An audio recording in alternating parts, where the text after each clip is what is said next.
हमारे mirror TV के प्यारे दर्शकों, आज के इस एपिसोड में एक बार फिर मैं राजकुमार अंजुम, एडिटर इन चीफ, आपका स्वागत करता हूं। आज हम चर्चा करेंगे एक ऐसे टॉपिक पर जिस पर पूरी दुनिया की नजर है, लेकिन किसी भी एंगल से यह स्पष्ट नहीं हो पा रहा है कि होने क्या जा रहा है। मेरी मुराद है भारत और पाकिस्तान के रिश्तों के बारे में। हमारे देश के जो प्रधानमंत्री हैं नरेंद्र मोदी साहब, वो बार बार पूरी दुनिया के सामने ये बात कह रहे हैं कि उन्होंने ऑपरेशन सिंदूर को सिर्फ पोस्टपोन किया है, यानी स्थगित किया है, उसे खत्म नहीं किया है। जैसा कि अमेरिका के राष्ट्रपति डोनाल्ड ट्रंप उसको सीज फायर का नाम दे रहे हैं। सीज फायर का मतलब होता है कि किसी लड़ाई को एक तरह से विराम दे देना। अब ये भी हो सकता है कि विराम बहुत लंबा हो और विराम थोड़े समय के लिए भी हो सकता है, लेकिन सीज फायर का मतलब ही ये होता है। मोदी साहब ये कह रहे हैं कि ये परिस्थिति जन्य है, यानी हिंदुस्तान ने अपनी आतंकवाद के खिलाफ जो उसकी पॉलिसी है उसमें बहुत बड़ा बदलाव किया है, और जो आतंकवाद हम पाकिस्तान की तरफ से झेल रहे थे कई दशकों से, मोदी ने स्पष्ट कर दिया है कि किसी भी आतंकवादी घटना को अगर वो भारत के ऊपर होती है तो पाकिस्तान अभी तक ये कह के बच जाता था कि साहब वो तो नॉन स्टेट लोग हैं, उनका हमारी सरकार से कोई ताल्लुक नहीं है आतंकवादियों का। मोदी साहब ने ये कह दिया है कि अगर अब कोई भी हमला होता है आतंकवादियों का हिंदुस्तान पे किसी भी रूप में, या किसी हिंदुस्तानी का खून अगर बहाया जाता है, तो उसको एक्ट ऑफ वार माना जाएगा पाकिस्तान की तरफ से, क्योंकि वो पोषण कर रहा है आतंकवादियों का। खुल के वहां के मंत्री, वहां की सरकार कई बार ये बात कह चुकी है। यहां तक के परवेज मुशर्रफ साहब ने भी जब पद उन्होंने छोड़ दिया था तो एक इंटरव्यू में उन्होंने बहुत स्पष्ट किया था कि आतंकवादियों को पनाह देने का काम पाकिस्तान करता है। अभी भी तमाम मंत्री ऐसे हैं पाकिस्तान की सरकार में जो खुल के ये कह रहे हैं। पाकिस्तान के रक्षा मंत्री ने, वहां के विदेश मंत्री ने, जब ये भारत पे हमला हुआ, पाकिस्तान का आतंकी हमला जो वहां किया गया जिसमें 26 लोग मारे गए 22 अप्रैल 2025 को, तो वहां के मंत्रियों ने उसकी निंदा खुल के तो नहीं की, लेकिन इतना जरूर कहा कि वो कश्मीर के मुजाहिदीनों को अपना समर्थन देना जारी रखेगा पाकिस्तान। अब समर्थन क्या है? समर्थन यही है कि तुम जाओ और हिंदुस्तानियों को मारो, और नाम पूछ पूछ के मारो। क्यों? क्योंकि पाकिस्तान एक ऐसा मुल्क है जो हिंदुओं से नफरत करता है, खुले तौर पर इस्लामिक कंट्री है वो। वहां पे जनरल जियाउल हक जो वहां के राष्ट्रपति भी थे, उनके टाइम में शरीयत का कानून वहां लागू किया गया। तो वो तो ये कहते हैं कि जो हमारे इस्लाम को नहीं मानेगा वो काफिर है, और उसके खिलाफ आप जिहाद करिए। और जिहाद क्या है? जिहाद यही है कि अगर वो नहीं मानता है तो उसको मार दीजिए आप, अगर वो कन्वर्ट नहीं होता है इस्लाम धर्म में। उन्होंने जो जिहाद की परिभाषा निकाली है वो यही है, जबकि है नहीं ये। तो सवाल ये पैदा हो रहा है कि हिंदुस्तान और पाकिस्तान के रिश्ते इस समय किस मोड़ पर हैं, और पूरी दुनिया की नजर इस पर है कि किस किस मोड़ पर रिश्ते हैं हिंदुस्तान पाकिस्तान के। अब सवाल ये पैदा हो रहा है कि क्या, जैसे कि नरेंद्र मोदी साहब ये बार बार कह रहे हैं कि हमने स्थगित किया है उसको, ऑपरेशन सिंदूर को खत्म नहीं किया है, तो भारत या हिंदुस्तान क्या फिर से पाकिस्तान पे हमला करेगा? और अगर करेगा तो कब करेगा?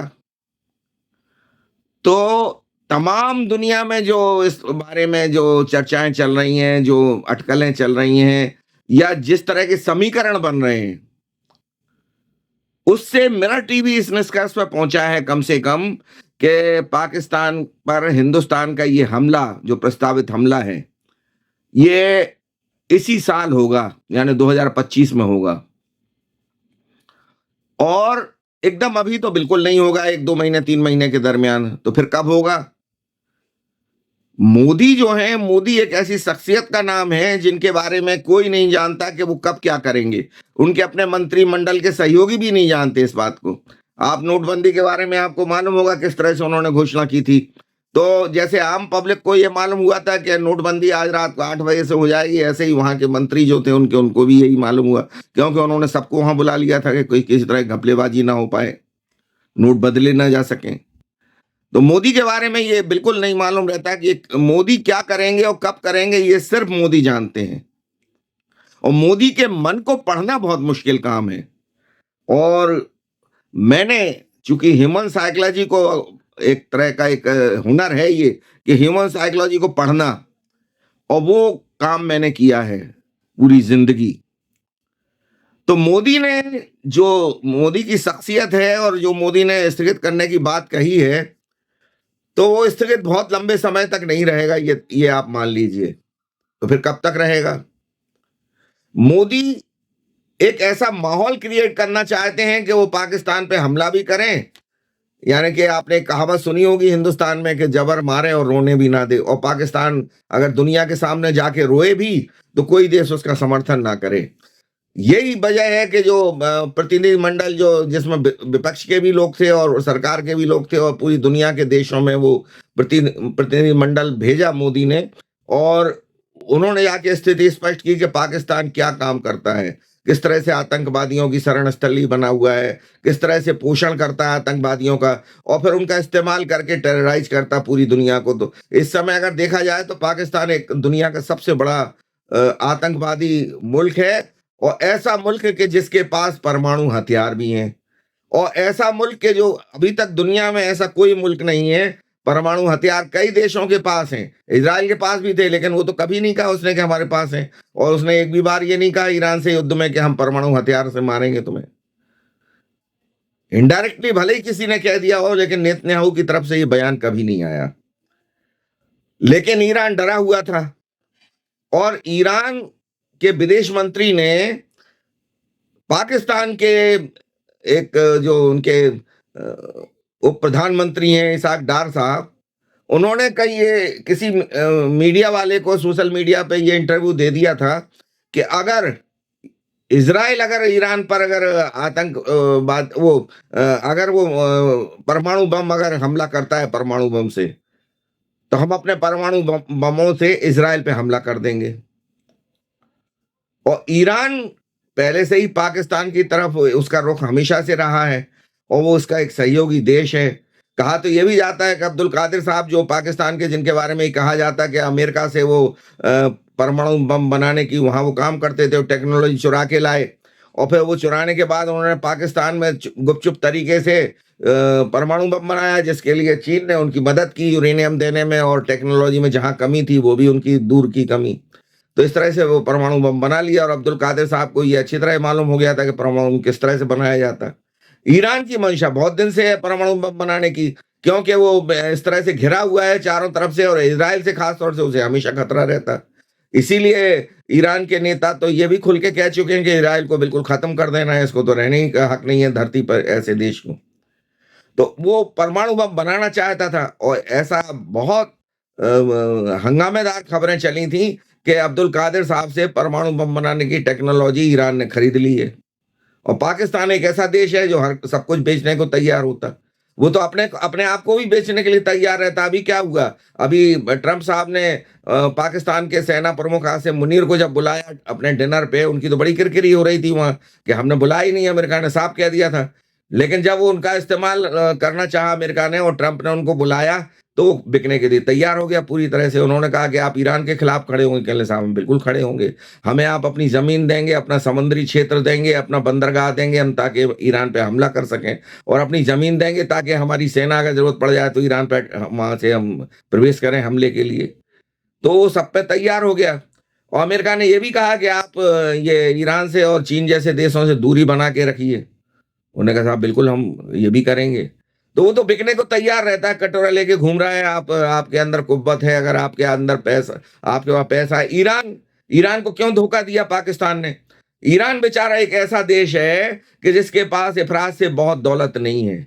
उसने कई युद्ध झेले, 8 साल तक तो इराक से लड़ाई लड़ी उसने, और वो कहीं ना कहीं, अच्छा ईरान के बारे में ये कहा जाता है कि इनडायरेक्टली वो हिजबुल्लाह है, हिजबुल्लाह, हूती और यमन के जो आतंकवादी हैं, और इधर जो हमास, जबकि हमास के बारे में ये कहा जाता है कि फिलिस्तीन जो है ये तो सुन्नी मुल्क है, और ईरान जो है वो शिया मुल्क है। लेकिन वो शिया सुन्नी का फर्क भूल गए, क्योंकि वो ला इलाहा इल्लल्लाह वाला मामला है, यानी कि हमारा तुम्हारा खुदा एक है, अल्लाह एक है और रसूल एक है, तो हम तुम्हारे भाई हुए उस नाते से। तो सुन्नी मुल्क होने के बावजूद भी हमास को हमेशा से सहयोग किया ईरान ने, और यही बात उसको मालूम थी इजराइल को।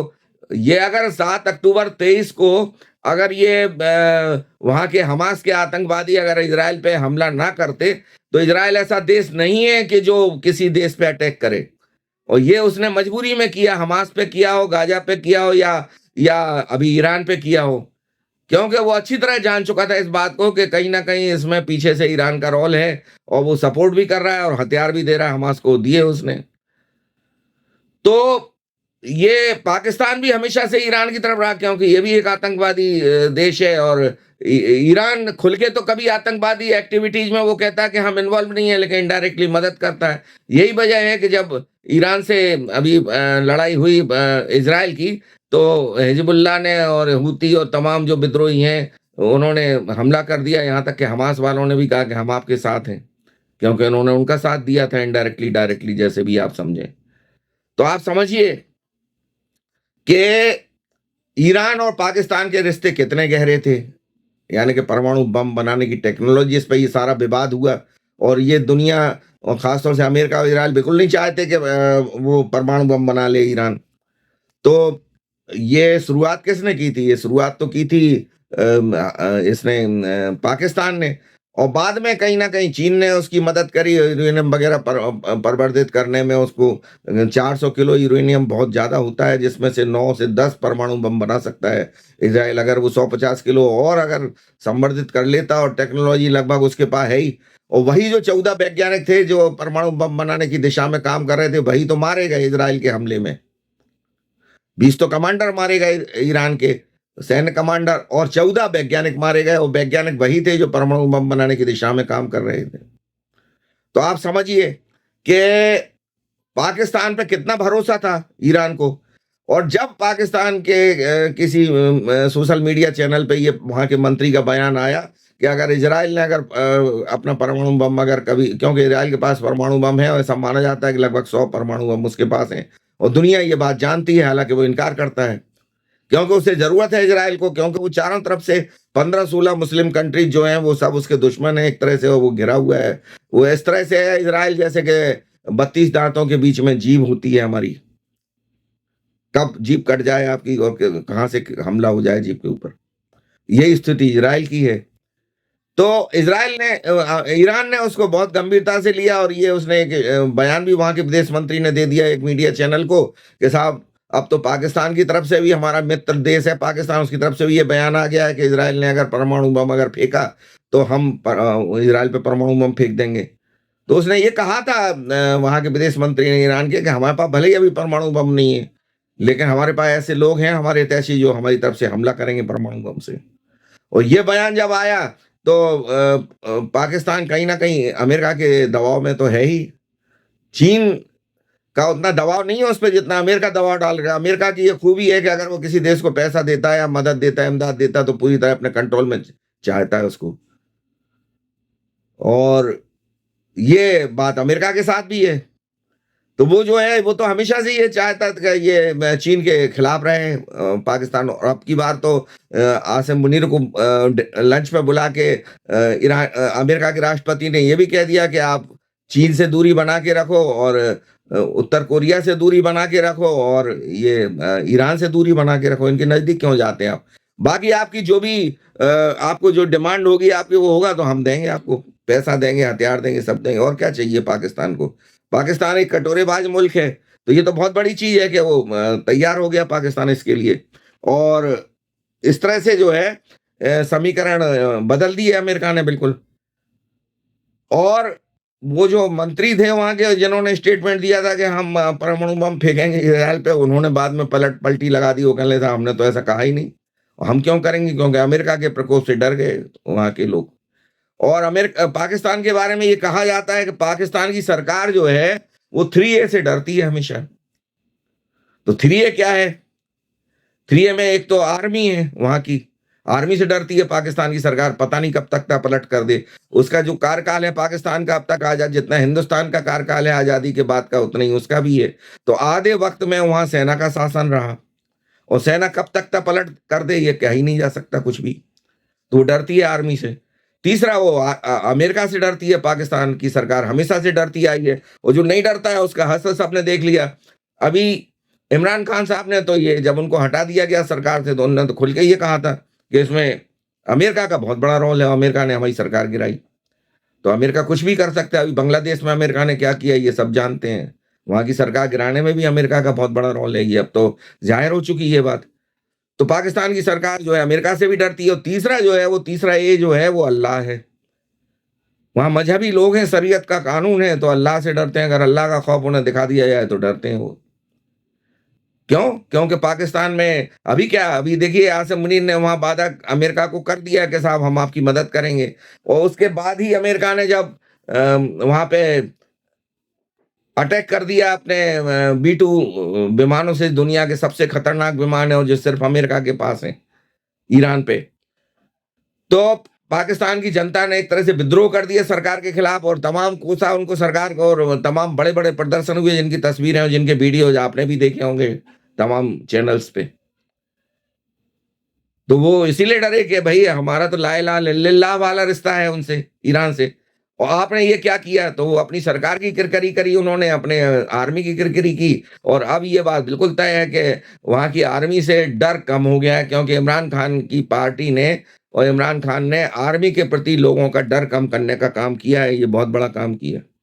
और आपने देखा होगा कि जब इमरान के खिलाफ जब वहाँ के जो विपक्षी पार्टियां हैं और वहाँ की जनता के कुछ लोग हैं, तो उन्होंने खुल के जो है वो आर्मी के अफसरों के बंगलों पे लूटपाट की थी, और वहाँ तमाम सामान उठा के ले गए थे। तो आर्मी से उनका डर कम हुआ है, लेकिन अल्लाह से और अमेरिका से डर अब उनका बरकरार है। तो बड़ा विद्रोह हुआ वहां पे, और वो यहाँ तक कहा गया कि पाकिस्तान ने एक तमगा देने के लिए अमेरिका के राष्ट्रपति को कि साहब इन्होंने परमाणु बम का जो खतरा था भारत और पाकिस्तान के युद्ध में, वो इन्होंने प्रयास करके मध्यस्थता करके रुकवा दिया। हालांकि हिंदुस्तान ने तो लगातार खंडन किया इस बात का, और कभी इस बात को स्वीकार नहीं कर रहा और न करेगा। लेकिन पाकिस्तान स्वीकार करता है, क्योंकि वो रोते हुए गया था जब पिटा था, तो अमेरिका के पास हमें बचाओ, अरब के पास भी गया था वो। तो वो तो एक तरह से मार खाया हुआ मुल्क है, और वो तो अपनी जान बचाने की पड़ी थी उसको। और जब ये युद्ध विराम हुआ, जिसको वो युद्ध विराम कहते हैं, जिसको कि हिंदुस्तान कहता है कि दोनों देशों के डीजीएमओ के बीच बातचीत हुई, और वो डर के मारे उन्होंने कहा साहब आप इसको अब बंद कर दिए थे। उन्होंने बंद कर दिया, क्योंकि अपना लक्ष्य काफी हद तक हासिल कर चुके थे। उनके 11 एयरबेस नष्ट कर दिए थे इन्होंने। और जो पाकिस्तान बार बार हमले की धमकी देता कि हम परमाणु बम से हमला करेंगे, फलां मिसाइल फेंकेंगे, करेंगे, वो अब इस लायक ही नहीं रहा। फिलहाल तो नहीं है, लेकिन हाँ वो धीरे धीरे प्रयास करके अपने उन जो नष्ट एयरबेसेस हैं उनको फिर से अब खड़ा करने की कोशिश में लगा हुआ है। तो वो वक्त तो थोड़ा लग ही जाएगा उसको, अभी तो एकदम नहीं होने वाला है वो काम, बिल्कुल नष्ट कर दिए गए हैं।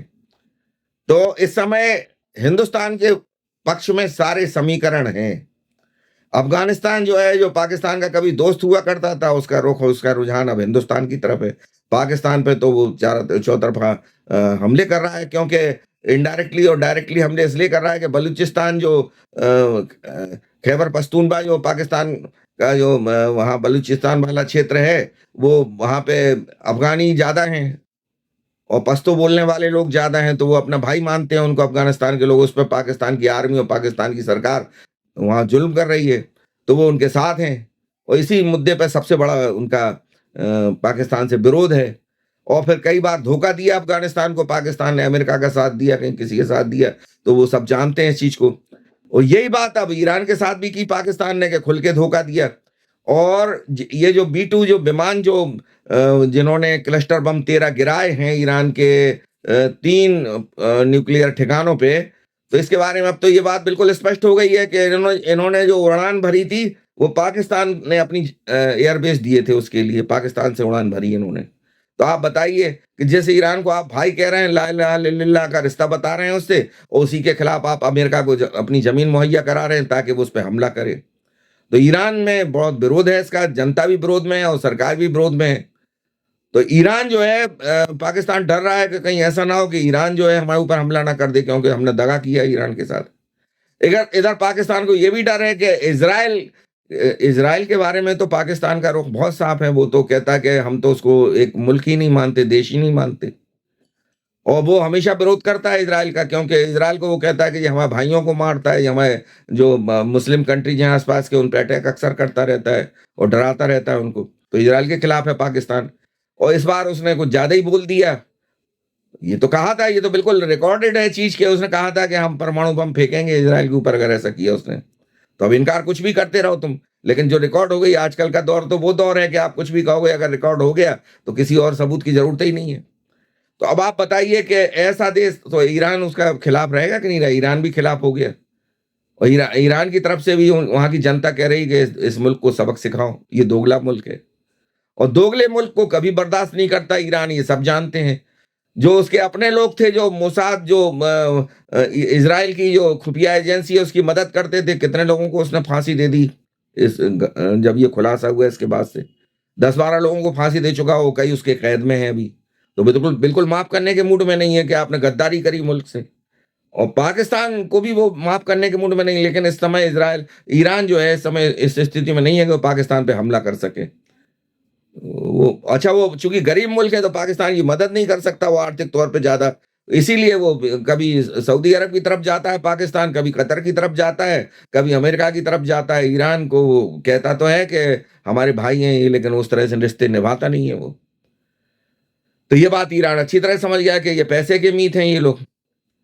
तो वो योजना तो है उसकी देर-सबेर पाकिस्तान पे हमला करने की, लेकिन अभी स्थिति में वो है नहीं, अभी कर नहीं सकता वो। इज़राइल भी अभी एकदम से नहीं कर सकता, क्योंकि इज़राइल की भी स्थिति ऐसी है कि वो, हालाँकि इज़राइल एक ऐसा देश है कि वो आगा-पीछा कुछ देखता नहीं है, अगर वो आमादा हो गया तो पाकिस्तान पे हमला कर भी सकता है। और ये बात पाकिस्तान की सरकार भी जानती है, वहाँ की आर्मी भी जानती है, वहाँ की जनता भी जानती है। और इज़राइल से खौफ़ज़दा हैं वहाँ के लोग इस समय बहुत ज़्यादा, कि हो सकता है कि अगला टारगेट कहीं इज़राइल पाकिस्तान को ना बना ले। क्योंकि ईरान के बाद ईरान पे हमला इज़राइल ने इसीलिए किया था कि वो परमाणु बम बनाने की तरफ अग्रसर था। और ये तो बना चुका है, इसके पास तो परमाणु बम है, और वो हमेशा धमकी भी देता रहता है तमाम देशों को, जो कि किसी देश की पॉलिसी में नहीं आता। इंडिया के पास भी परमाणु बम है और दुनिया के तमाम देशों के पास भी परमाणु बम है, लेकिन वो पहले उनकी पॉलिसी ये है कि दूसरा देश अगर हम पे परमाणु हमला करेगा तो हम करेंगे, वरना नहीं करेंगे। पाकिस्तान के साथ ऐसा नहीं है।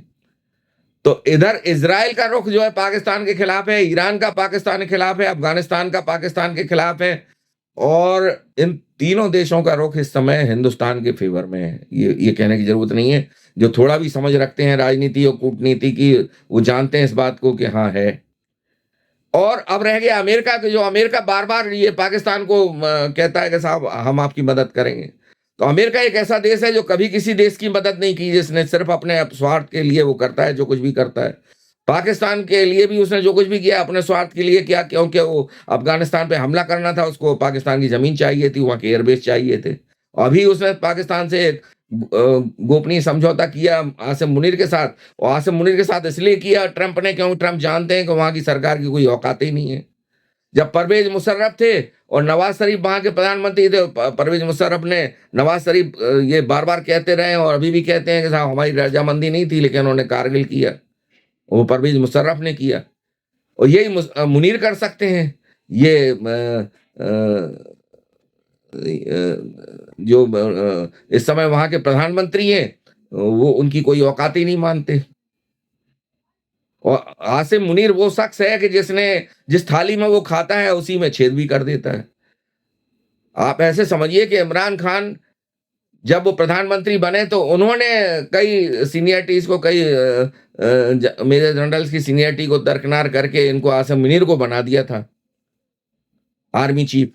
और जैसे ही आर्मी चीफ बने, इन्होंने मोर्चा खोल दिया इमरान के खिलाफ, और इस तरह खोला कि उनको हटा के दम लिया।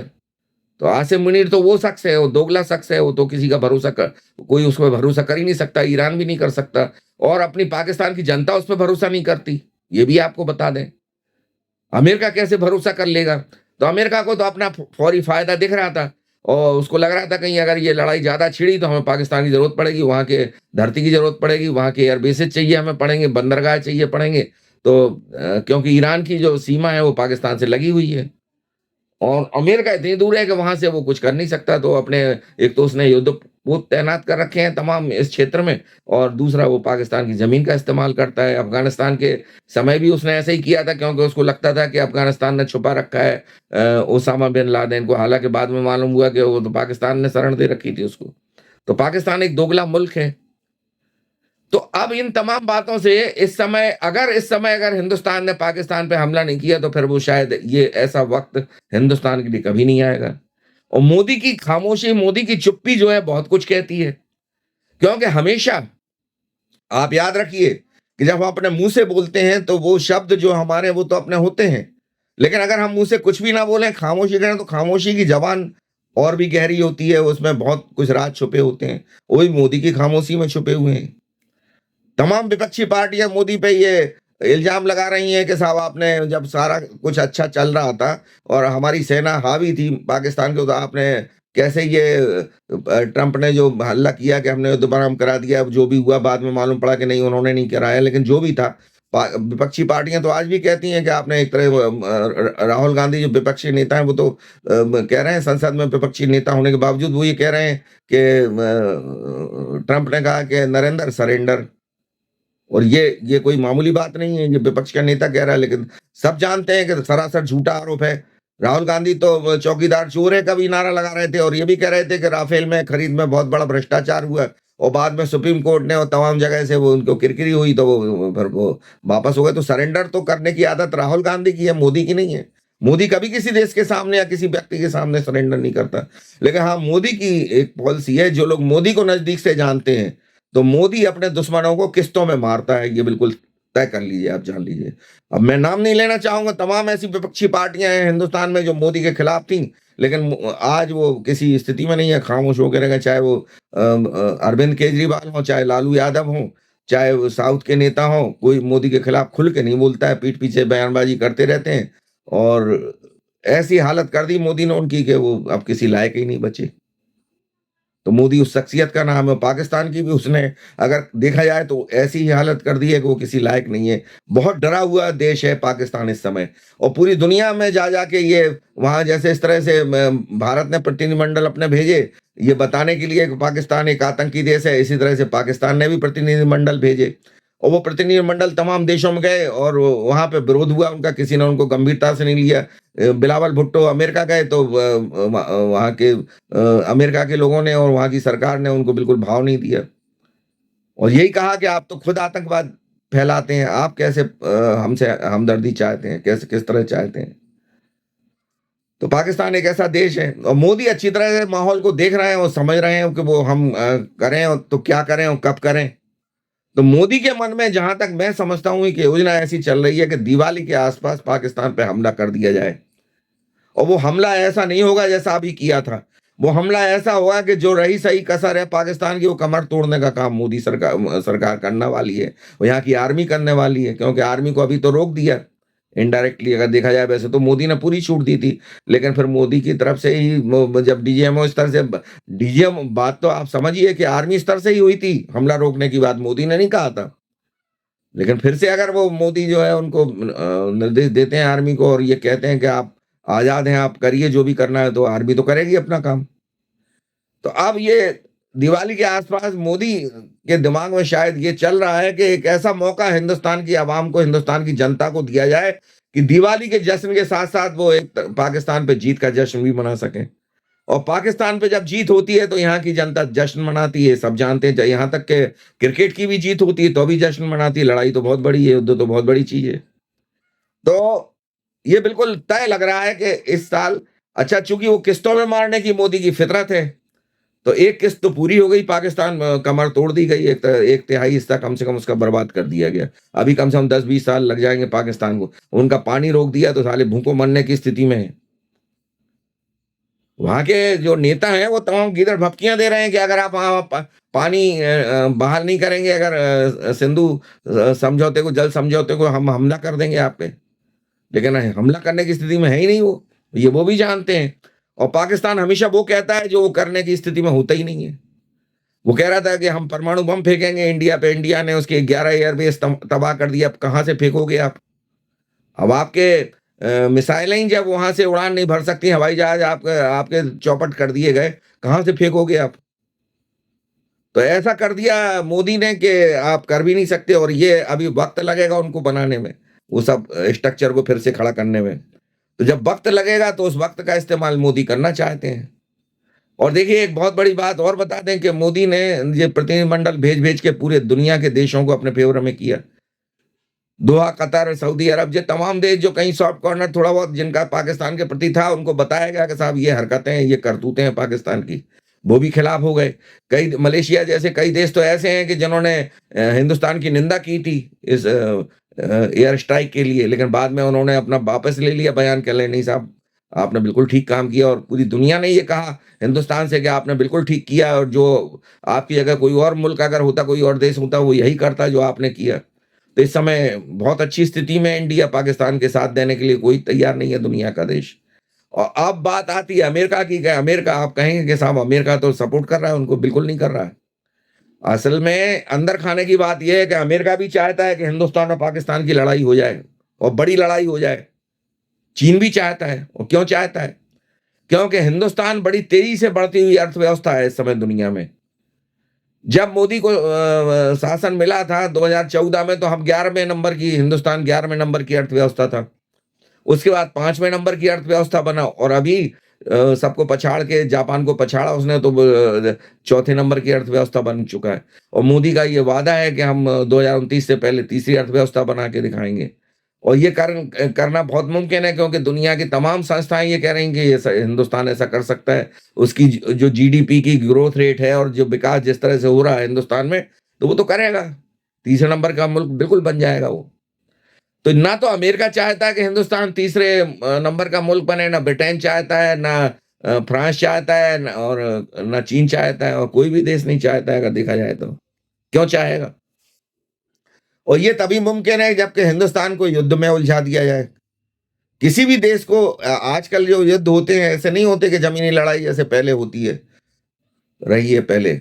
आज जो युद्ध होते हैं वो हमेशा वायुसेना की तरफ से पहल होती है, और फाइटर जेट, हवाई जहाज होते हैं, मिसाइलें होती हैं, गोला बारूद होता है। वो इतना महँगा है, एक-एक मिसाइल की कीमत 3-3 हज़ार करोड़ रुपए है। तो ऐसा युद्ध इज़राइल को बर्बाद करके रख दिया इस युद्ध ने, और ईरान को बर्बाद करके रख दिया। जो कुछ अर्थव्यवस्था थी, अभी कई दशक लगेंगे उनको वहां तक पहुंचने में जहां पे वो थे। और मोदी साहब ये बात जानते हैं, तो उन्होंने केवल 22 मिनट में पाकिस्तान को घुटनों पे ला दिया। ये बात वो बार बार कहते भी हैं।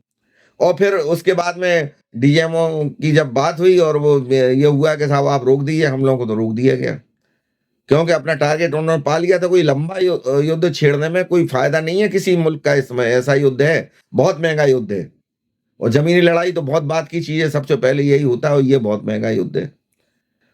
और यही करेगा हिंदुस्तान फिर से, ये समझ लीजिए आप, क्योंकि वो आजमा चुका है पाकिस्तान के हथियारों को। जिन हथियारों के दम पे वो उछलता रहता था, वो चाइनीज हथियार, वो जैसे कि दिवाली पे आप देखते होंगे आतिशबाजी फुस हो जाती है, ऐसे ही फुस हुए ज्यादातर। वो कुछ नहीं कर पाया, ना तो यहाँ की मिसाइलों को रोक पाया, ना यहाँ के हवाई जहाजों को रोक पाया। अपना टारगेट पूरा करने के बाद हिंदुस्तान के सब हमारे जो जवान हैं और जो हवाई जहाज हैं, वो सब लौट के आए। तो ये अमेरिका भी चाहता है कि इनको युद्ध में उलझा दिया जाए, और फिर बाद में वो फिर से समझौता करके, क्योंकि पाकिस्तान तो उसकी मुट्ठी में है। जब पाकिस्तान पिटेगा तो फिर जाएगा अमेरिका के पास, तो वो कहेगा साहब कि हम ठीक है देखते हैं, और फिर वो कहेगा कि साहब हमने मध्यस्थता करके समझौता करा दिया हिंदुस्तान और पाकिस्तान के बीच में। लेकिन अभी वो चाहता है कि युद्ध हो। तो कहता कुछ है, कहता तो ये है कि युद्ध नहीं होना चाहिए। हमारे मोदी साहब भी यही कहते हैं कि ये युद्ध का नहीं है, ये बुद्ध का समय है, बुद्ध का दौर है ये। और बुद्ध शांति के पक्षधर थे। लेकिन मोदी साहब ये भी कहते हैं कि जब कोई लातों का भूत हो और बातों से ना माने, तो युद्ध लाजमी हो जाता है, जैसे कि अभी पाकिस्तान के साथ करना पड़ा। तो मोदी साहब भी ठीक है, वो कह तो रहे हैं, उनकी पॉलिसी यही है कि हम नहीं लड़ना चाहते, लेकिन आप अगर नहीं मानोगे तो क्या करा जाएगा, वो तो होगा फिर। और अभी एक और प्रगति हुई है, कल जो है रात में यहाँ के जो शशि थरूर साहब हैं, जो जिन्होंने अमेरिका और तमाम पश्चिमी देशों की तरफ जो हमारे प्रतिनिधिमंडल गए थे, उनका नेतृत्व किया, तो उनको 1 घंटे तक मोदी साहब ने बुला के बात किया और पीएमओ हाउस में, और उसके बाद उनको जो है उन्होंने रूस भेजा किसी मिशन पे, और वो किस मिशन पे भेजा वो अभी बहुत स्पष्ट हो नहीं पा रहा है। और अब तो ये खबर भी आ गई कि वो रूस पहुंच गए और वहां के तमाम, वो पुतिन से भी उनका मिलने का कार्यक्रम है, और पुतिन से भी मुलाकात करेंगे और वहां के तमाम मंत्रियों से भी मिलेंगे वो, और एक संदेश देंगे। जहां तक अभी तक समझ में आ रहा है, संदेश ये होना चाहिए कि एससीओ जो संघाई सहयोग संगठन जिसको कहते हैं, उसकी जो मीटिंग होने वाली है रूस में, और वो जो संगठन है, तो उसमें जो है उस मीटिंग में अब भारत और पाकिस्तान भी के सदस्य हैं। तो वो ये कहना चाहते हैं शशि थरूर साहब वहाँ के सरकार को कि साहब, पाकिस्तान जब एक आतंकी मुल्क है और ये साबित भी हो चुका है कि वो आतंकी मुल्क है, आप क्यों बुला रहे हैं उसको? तो वहाँ के जहाँ तक छन के खबरें आ रही हैं, वहाँ के मंत्रियों ने, वहाँ की सरकार ने ये कहा है थरूर साहब को कि साहब, हमें मालूम है कि वो एक आतंकी मुल्क है और यही तो बात है, क्योंकि यहाँ चीन भी रहेगा, हम भी रहेंगे, और हम लोग उस पर प्रेशर डालेंगे कि वो आतंकवाद की राह से लौट के वापस आ जाए। लेकिन ये कुछ गला उतरने वाली बात नहीं है। चीन तो खुद चाहता है कि पाकिस्तान आतंकवादी मुल्क बना रहे और हिंदुस्तान पे इसी तरह से चोट करता रहे, इनडायरेक्टली डायरेक्टली, जिसको प्रॉक्सी वार कहते हैं। लेकिन अब इंडिया ने कह दिया कि हम प्रॉक्सी वार नहीं मानते, हम तो युद्ध मानेंगे उसको। इससे घबराया हुआ है पाकिस्तान, और कहीं ना कहीं चीन भी ये चाहता है कि हिंदुस्तान हमला कर दे, क्योंकि हिंदुस्तान की जो आर्थिक स्थिति है, यहाँ की सेना की जो ताकत है, इसको चीन कम कर देना चाहता है। अगर पाकिस्तान पे अपने गोला बारूद और अपनी सेना, तमाम सैनिक और ये सब हवाई जहाज ये सब नष्ट अगर हो जाएंगे हिंदुस्तान के, और निश्चित तौर से कुछ ना कुछ नुकसान होगा हिंदुस्तान का जब लड़ाई होगी, तो वो पाकिस्तान का बहुत ज्यादा होगा, लेकिन थोड़ा बहुत तो हिंदुस्तान का भी होगा। ये चीन के हित में है।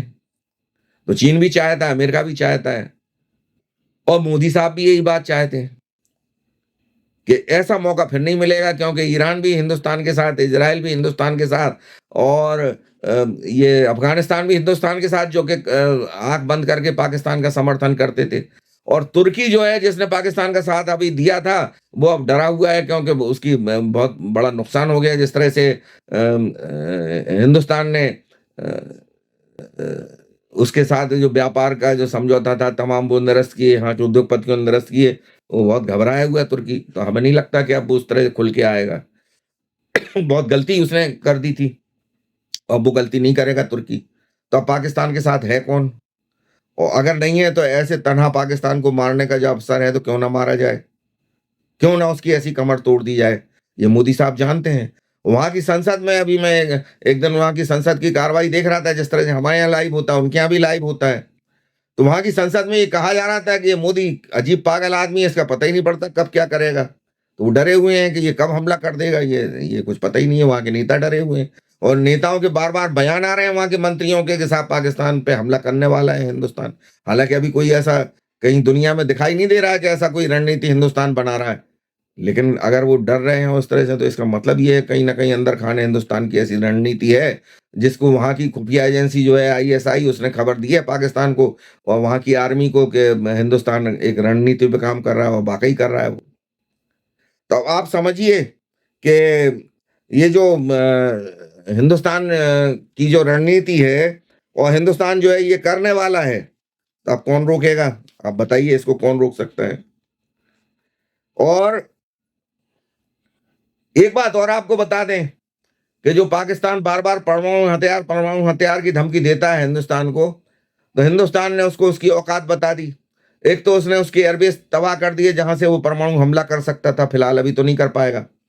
और दूसरे, उसने क्या किया हिंदुस्तान ने कि जहां पे उनके रावलपिंडी के पास जो उनका सबसे सुरक्षित क्षेत्र था आर्मी का, और जहां पे उन्होंने अपने परमाणु, क्योंकि परमाणु जो यूरेनियम का जखीरा होता है बम बनाने का, और बम जो होते हैं उनको बहुत गहराई में जाके रखा जाता है। जैसे ईरान ने जो है लगभग ऐसा माना जाता है कि 100 मीटर गहराई पे थे। यही वजह है कि उन्होंने क्लस्टर बम गिराए अमेरिका ने, लेकिन वो 60 से 80 मीटर तक की उनकी मारक क्षमता थी, और वो वहां पे अंदर जाके, और फिर वो 13 ट्रक भी सैटेलाइट से देखे गए थे एक दिन पहले, कि जो वहां खड़े हुए थे, कार्डो का जो उनका संयंत्र है, वो वहीं सबसे ज्यादा यूरेनियम था। तो ऐसा माना जा रहा है कि उन्होंने यूरेनियम हटा दिया वहां से। हालांकि स्ट्रक्चर को तो नुकसान पहुंचा है ईरान में, ये तो बिल्कुल तय है, क्योंकि 60 से 80 मीटर तक तो हमला किया ही है उन्होंने। तो स्ट्रक्चर तो नष्ट कर दिया, लेकिन यूरेनियम उनका सुरक्षित है। ये बात ईरान भी कह रहा है बार बार, रूस की तरफ से ये बात कही गई, जो उनका बहुत अच्छा दोस्त भी है। और अब तो अमेरिका का मीडिया भी ये बात कह रहा है कि नहीं, ट्रंप का बयान जो है विश्वसनीय नहीं है, और उनका जो यूरेनियम का भंडार है वो अभी भी सुरक्षित है। और ईरान ने तो खुल के कह दिया कि साहब हमारे पास पूरा भंडार सुरक्षित है, आपने हमारे 14 वैज्ञानिक भी मार दिए तो हमारे पास और भी हैं, हम तो परमाणु बम बनाएंगे, अपना कार्यक्रम रोक के रखेंगे नहीं। तो आप समझिए कि ट्रंप का बयान जो है, ट्रंप बार बार उनकी किरकिरी जब हो रही है कि साहब आप तो कह रहे थे कि सब नष्ट कर दिया, इजराइल भी कह रहा है कि सब नष्ट कर दिया, वो कह रहे हैं कि हम नष्ट नहीं किया, हमारा हमारा तो सुरक्षित है, हम तो अभी भी बनाएंगे। अब आपका क्या कहना है? तो गोलमोल जवाब है ट्रंप साहब के, वो कुछ कहने की स्थिति में नहीं है। एक किसी पत्रकार से तो उन्होंने यहाँ तक कहा कि साहब आप लोग इस तरह की जर्नलिज्म कर रहे हैं, वो ये कह रहे हैं कि उनका सब कुछ सुरक्षित है, उनकी बात पे विश्वास कर रहे हैं। अगर स्टेटमेंट आप एक हमारा ले लेते ये सब बात कहने के पहले, अब आपका क्या ले लें? अरे आपके देश का मीडिया कह रहा है कि नहीं हुआ नुकसान ईरान में, यूरेनियम का सुरक्षित है वो। अमेरिकी मीडिया कह रहा है, क्योंकि वहां का मीडिया निष्पक्ष है। अमेरिका एक लोकतंत्र देश है, लोकतांत्रिक देश होने के नाते ट्रंप कितनी भी पाबंदियां लगा दें मीडिया पे और वहां के कोर्ट पे, लेकिन वो तो अपना काम करेंगे, और ये हो रहा है काम। तो ये अच्छा, उससे भी साबित होता है कि अगर आपने हमला किया होता, वहां इतना यूरेनियम का भंडार था, तो उसमें रेडिएशन तो होना चाहिए था। वो रेडिएशन कोई मामूली नहीं होता, उससे ईरान के लोग तबाह होते, और तमाम आसपास के मध्य पूर्व के जो हमारे तमाम कंट्रीज हैं और दूसरे वहां तक वो, क्योंकि जब उसका रिसाव होता और प्रतिक्रिया होती, तो कोई सरहदों को तो जानता नहीं है रेडिएशन, वो तो दूसरे देशों के लोगों पे भी असर करता, और अभी वो कहीं दिखाई नहीं दे रहा। ये भी जो अंतर्राष्ट्रीय इसकी संस्था है रेडिएशन का जो रिसाव जांचती है, उसने भी कह दिया कि ईरान में कोई रेडिएशन नहीं है। और पाकिस्तान के बारे में ये कहा जाता है कि जब इंडिया ने मिसाइल फेंकी थी वहां रावलपिंडी में उनके यूरेनियम के भंडार के और परमाणु बमों के भंडार के आसपास, तो वहां रेडिएशन की खबरें थी, हालांकि उसको कंट्रोल कर लिया गया। और अब तो इस बात में भी कोई अमेरिके जो रेडिएशन दूर करने वाली उनकी टीम है वो वहां गई थी, और वहां जाके उन्होंने उसको कंट्रोल कर लिया। तो पाकिस्तान डरा हुआ है कि इंडिया ने वो भी देख लिया कि इनका ठिकाना कहाँ है। अच्छा, ये ठिकाना कहाँ है ये कैसे पता पड़ा? और आतंकवादी पाकिस्तान ने सब हटा दिए थे गुलाम कश्मीर से, तो फिर हिंदुस्तान को कैसे पता था कि इतने टारगेटेड मिसाइल उसने भेजे कि सत्यानाश हो गया आतंकवादियों का और उनका ठिकाने भी नष्ट हो गए? इसमें रूस का बहुत बड़ा योगदान है हिंदुस्तान के लिए, ऐसा माना जा रहा है, क्योंकि हिंदुस्तान के पास अपने सैटेलाइट हैं और बहुत पावरफुल हैं। अब तो हिंदुस्तान का जो इसरो है वो धीरे धीरे नासा की टक्कर लेने की स्थिति में उस दिशा में बढ़ रहा है। वो कल ही जो है नासा ने हिंदुस्तानी अंतरिक्ष यात्री बना के भेजा है यहाँ के शुक्ला जी को। तो हिंदुस्तान को आप कैसे नजरअंदाज करोगे? लेकिन रूस जो है उसके पास और पावरफुल हैं सैटेलाइट, उसकी तस्वीरें तमाम दुनिया पर नजर रखता है जैसे अमेरिका रखता है। तो रूस ने हिंदुस्तान को ये सुराग दिए थे कि ये आप यहाँ करिए, यहाँ छुपे गए, यहाँ से हटा के यहाँ कर दिया गया, यहाँ इनका यूरेनियम का भंडार है। हालांकि पाकिस्तान ने एक वक्त में रूस को अपनी तरफ करने की कोशिश की थी चीन के हवाले से, लेकिन रूस बहुत जल्दी, बहुत तेज देश है रूस, वो समझ गया, वहां की सरकार समझ गई। ट्रंप साहब ये जिस तरह से ट्रंप बेवकूफ बन जाते हैं, पाकिस्तान में ट्रंप को हमेशा धोखा दिया, या वहां के जो राष्ट्रपति थे वो पाकिस्तान ने हमेशा धोखा दिया उनको, अमेरिका को। उन्होंने ओबामा को भी धोखा दिया, ओबामा के टाइम में ही तो वो उसामा बिन लादेन को मारा गया था। तो अब फिर भी धोखा खाने को तैयार है ट्रंप, क्योंकि ट्रंप के बारे में ऐसा माना जा रहा है कि वो कोई बहुत बड़े राजनीतिक नहीं है, वो तो कारोबारी हैं। उनका दिमाग राजनीति की दुनिया में जिस तरह की राजनीति चल रही है उस पर उनका दिमाग फेल हो जाता है, वो गलत स्टेप लेते हैं, वो लगातार एक के बाद एक गलत स्टेप ले रहे हैं, चाहे अपने देश में तमाम फैसले उनके हों, चाहे दुनिया के बारे में फैसले हों, वो हमेशा स्टेप उनके जो भी होते हैं वो गलत होते हैं। तो अब आप समझिए कि अमेरिका, चीन और ईरान, इजराइल, अफगानिस्तान सब इस समय हिंदुस्तान को किसी न किसी तरह से सपोर्ट में है। और हिंदुस्तान को अमेरिका की दुर्भावना है कि वो इसलिए लड़ाना चाहता है हिंदुस्तान को, चीन और अमेरिका इसलिए लड़ाना चाहते कि हिंदुस्तान बर्बाद हो जाए, लेकिन मोदी ने, अभी आपने देखा कि सिर्फ 22 मिनट में क्या किया मोदी ने। अभी भी वही कारनामा कोई करेगा, हिंदुस्तान कोई बहुत लंबी लड़ाई लड़ने की जरूरत नहीं है पाकिस्तान के खिलाफ। पाकिस्तान तो एक कटोरेबाज मुल्क है, उनके पास कुछ है ही नहीं ना। उनके हथियार जो हैं वो आजमा लिए गए हैं, और वो किस तरह के हथियार हैं, चीन के द्वारा दिए गए हथियार हैं। वो कुछ नहीं, अमेरिका ने उनको हथियार अभी फिलहाल चीन की तरफ जब इनका रुझान हुआ तो उन्होंने हथियार की पाबंद सप्लाई पर रोक लगा दी थी, तो उनके पास अमेरिकी हथियार इस समय ज्यादा है नहीं है। और हिंदुस्तान आत्मनिर्भर हो चुका काफी हद तक, मिसाइल अपने बना रहा है, गोला बारूद अपने बना रहा है, हवाई जहाज अपने बना रहा है, लड़ाकू हवाई जहाज तेजस में जैसे तमाम प्रगति कर रहा है हिंदुस्तान।